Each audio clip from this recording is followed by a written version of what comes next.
A popular food hall in West Palm Beach is closing its doors at the end of the month. This is at Grandview Public Market in the city's warehouse district. The property management group confirms to CBS 12 News the tenant asked to terminate its agreement. They didn't offer a reason why. The property is now reevaluating whether it will open as a new food hall with another tenant or bring in something new altogether. A leasing agent tells us they're sad to see the food hall close, but excited for what's to come.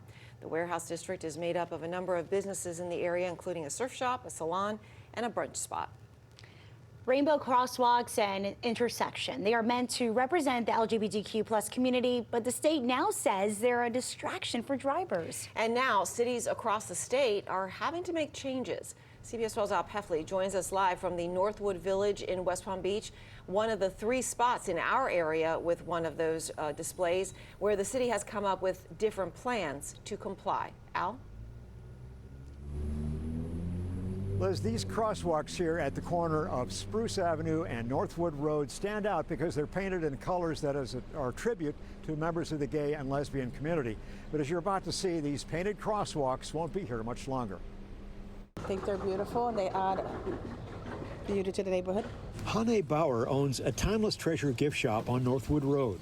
Near her store, there's an intersection with 4 crosswalks painted in rainbow colors to honor the LGBTQ+ community. It shows diversity, but also unity, and everybody comes together, and it's just a beautiful landmark. But the Florida Department of Transportation is telling cities these kinds of road surface markings can lead to distractions and jeopardize driver and pedestrian safety and should be removed.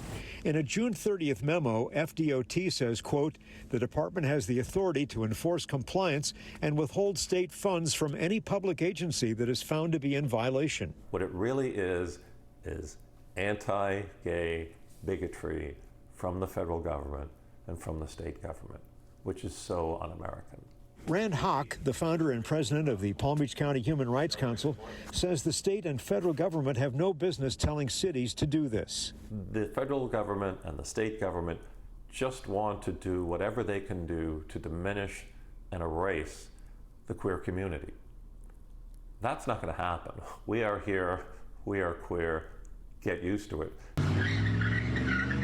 In the past few years, 3 people have been arrested for defacing the intersection in Delray Beach with black tire marks by doing burnouts with their vehicles. This memo not only affects the rainbow-painted crosswalks in West Palm Beach, but also rainbow-painted intersections in Delray Beach and Boynton Beach.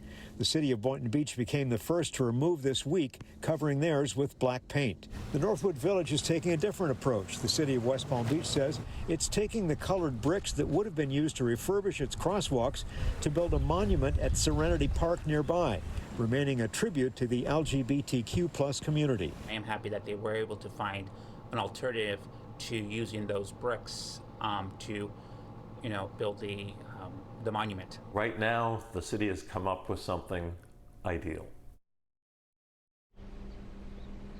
And Hock says the city of Boynton Beach still plans to do something to honor members of the LGBTQ+ community. We're waiting to see what they have planned to do. We're also waiting to find out what the city of Delray Beach plans to do with its rainbow-painted intersection. We're waiting on a response from a city spokeswoman about that. Live in West Palm Beach, Al Peffley, CBS 12 News.